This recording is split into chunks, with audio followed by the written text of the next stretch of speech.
احسن نے جاتے ہوئے امتیاز صاحب اور احمد صاحب سے ضروری باتیں کر لی تھیں۔ انہوں نے بھی ساتھ آنے کا کہا تھا، لیکن احسن نے ان کو تسلی دیتے ہوئے گھر ہی رکنے کا کہا تھا اور خود پہلے وہ ڈی آئی جی صاحب کے پاس گیا تھا۔ احسن کیسے ہیں آپ؟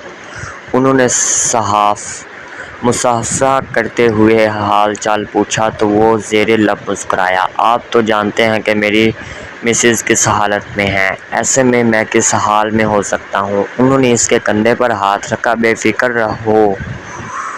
رہو ینگ مین، کیس بہت مضبوط ہے اور تمہارے حق میں ہی ہے۔ تم یہ بتاؤ کہ نکاح نامہ کہاں ہے؟ نکاح نامہ تو میرے پاس ہی ہے، لیکن آپ نہیں جانتے کہ ایک نقلی نکاح نامہ ان کے پاس بھی ہے۔ احسن نے سوچ میں ڈوبے ہوئے کہا، ارے ینگ مین، اس نکاح نامے کا بھی کچھ کر لیں گے۔ اپنے وکیل کو بلاؤ اور جلدی چلو، ابھی تو وہ لوگ نہ جانے کیا کیا ضدیں کریں گے۔ ڈی آئی جی کی بات بھی درست تھی، اس لیے احسن نے مزید تاخیر کیے بنا وکیل صاحب کو کال کر کے بلا لیا تھا اور سارا عملہ لے کر وہ لوگ مجیب کے گھر کی طرف روانہ ہوئے تھے۔ احسن کے تو ذہن میں اس کی فاتح کی ہی شبیہ تھی، بس اب تو جلد از جلد اسے وہاں سے لے جانے کی پڑی تھی۔ پولیس نے چاروں طرف سے گھر کو گھیرے میں لے لیا تھا اور بنا کوئی آواز نکال کر گھر کے ایک ایک کونے پر پہرہ دینے کھڑے ہو گئے، کیونکہ فاتح یہاں ہی تھی اور کال پر جو بات اس کی ہوئی تھی اس بارے میں احسن نے ڈی آئی جی صاحب کو بتا دیا تھا، جس کے مطابق وہ لوگ اسی گھر ہی لائے تھے اور کسی کمرے میں ہی رکھا تھا۔ مجیب اور ثاقب کو اندازہ ہوا تو وہ لوگ ابھرے ہوئے شیر کی مانند سامنے آ گئے تھے اور دھڑلے سے اسی بات کو دہرائے جا رہے تھے کہ فاتح ان کی ہی بہو ہے۔ ڈی آئی جی صاحب بھی یہی چاہتے تھے کہ وہ نکاح نامہ پیش کریں تاکہ وکیل صاحب مزید غور کریں۔ مجیب نکاح نامہ باہر لایا تھا، جسے دیکھ کر احسن آپے سے باہر ہو گیا۔ اپنی بکواس بند کرو تم لوگ، فاطمہ کے بارے میں ایسی بات ہرگز نہیں سنوں گا۔ احسن بیٹا، حوصلہ رکھو، مجھے کرنے دو بات۔ ڈی آئی جی صاحب نے احسن کو کہتے ہوئے نکاح نامہ پر غور کیا۔ کون سی تاریخ اندراج کی گئی ہے؟ انہوں نے دونوں باپ بیٹے سے پوچھا تو وہ پہلے گڑبڑا گئے، پھر مجیب ہی بولا تھا، 3 ماہ ہو گئے ہیں اس نکاح کو۔ 10 اکتوبر کو ہم نے تاریخ اندراج کروائی تھی، اس تاریخ کو جب نکاح ہوا، جبکہ اس تاریخ کو فاطمہ کی اٹینڈنس لگی ہے یونیورسٹی میں، اور نکاح نامے پر دن 11 بجے کا وقت اندراج ہے اور فاطمہ سارا دن یونیورسٹی میں رہی تھی اور باقی کا دن اس نے اپنے گھر گزارا ہے۔ وکیل صاحب نے انتہائی اطمینان سے جواب دیا۔ ڈی آئی جی صاحب نے گھر پر چھاپہ مارنے کا کہا تھا۔ فاطمہ کو لیڈی کانسٹیبل کمرے سے لائی تھی۔ احسن کو دیکھتے ہی اس کی آنکھوں میں آنسو آ گئے۔ ابھی فاطمہ احسن کے ساتھ جائے گی، مزید اس کیس کا فیصلہ عدالت میں ہوگا۔ ڈی آئی جی نے فیصلہ کرتے ہوئے کہا تو ثاقب ہتھے سے اکھڑ گیا۔ آپ لوگ ایسے نہیں کر سکتے، فاطمہ میری بیوی ہے۔ اس نے کہنے کے ساتھ فاطمہ کا ہاتھ پکڑ لیا، جو کم از کم احسن سے برداشت نہیں ہوا تھا۔ وہ ایک سیکنڈ میں اس پر جھپٹا تھا۔ ہاتھ مت لگانا میری بیوی کو، ہاتھ کاٹ دوں گا تمہارا۔ اس فاطمہ کو ہاتھ ثاقب کے ہاتھ سے چھڑوایا تھا اور فاطمہ کو اپنے پیچھے کر لیا۔ تم میری بیوی کو ایسے نہیں لے جا سکتے، وہ ایک بار پھر بولا تھا۔ اب کی بات احسن چپ نہیں رہا تھا، اس نے ایک زوردار مکہ ثاقب کے منہ پر مارا تھا۔ I said just shut up, نام مت لو اپنی گندی زبان سے۔ پولیس کانسٹیبل نے احسن کو ایک سائڈ پر کیا اور خود ڈی آئی جی صاحب نے احسن کو گاڑی میں بیٹھنے کا اشارہ کیا۔ ثاقب کی اکڑ ہوا ہو گئی تھی، تم لوگ صحیح نہیں کر رہے ہو، دیکھ لوں گا میں تم سب کو، میں بھی دیکھ لوں گا تمہیں۔ میری بیوی کو ذرا بھی ایذا پہنچی ہوئی تو میں تمہیں گولی سے اڑاؤں گا۔ احسن کا غصہ ٹھنڈا نہیں ہو رہا تھا۔ فاطمہ نے احسن کا ہاتھ سختی سے پکڑا ہوا تھا، شاید اسے ڈر تھا کہ کہیں وہ پھر اسے لے جائے۔